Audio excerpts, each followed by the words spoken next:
فضل نر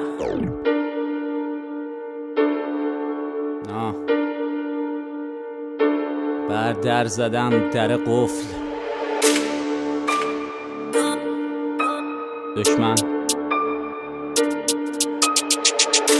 بر در زدم در قفل میرفتم گاه میرفت از سر نو دیگه نمیبینیم تو این وضعیت این بارو رگ میذارم نه که قول روزی یه وعده میخورم غذا اسفلی از گلو نمیره پایین هر کسی میبینتم میگه چته تو انگاری میچری رو نصف قالی شپشا تعجیبم گرفتم پارتی کار جد گذشت از حساب نی لق خونه رفیق زید و فابریک یکی میگه بکنتون از دیکار کاردی درم بر دمش گرم داداش مالید رفتم فوش بینمون نشه عادی بمیرم هم عین تو نمیزنم زیرا به رفیق و تا با من کلاسیم کنه آشتی گیرم تو لوب بیرنگ و رو میرم جلو همینو هر دفعه میزد تو روم غم و منو شبی 100 دفعه میدن تو گور ساعتا با عقربه میرن تو جوب بگاهی چنبره زدن رو دوش ولی دیگه بستمه میرم تو روش یه نفس همه رو میدم تو نوش تو هم اگه در زدم کن در قفل اومدم بزنم دکمت و رک ته حلق میدم اشارم و هل بزنم هرچی تو خوردم و عق داشت نمیمونه زیر بار منت چون روزی که پینال و اسکت پینهاشو ول کرد دیدهاشو جلد دیدهاشو تست میکنه میده کارو قسمت پیر اگه در زدم پشتش منم وای به روزون که قفلش نکرد ولی اگه وا کرد و خوشکش نظر عالم آدم کسکش ترم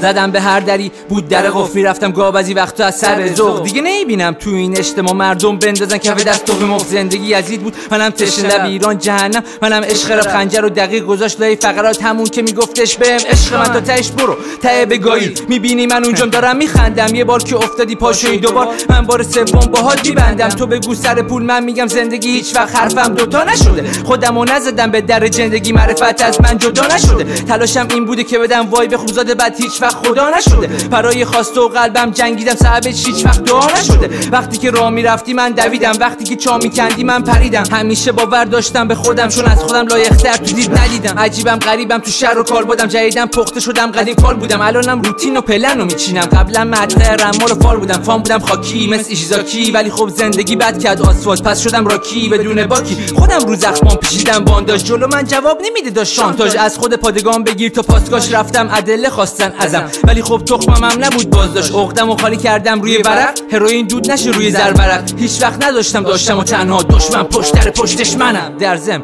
هیچ وقت نگو فقط لشتی اون پشت خیلیا بودم مشتی سفیه کفت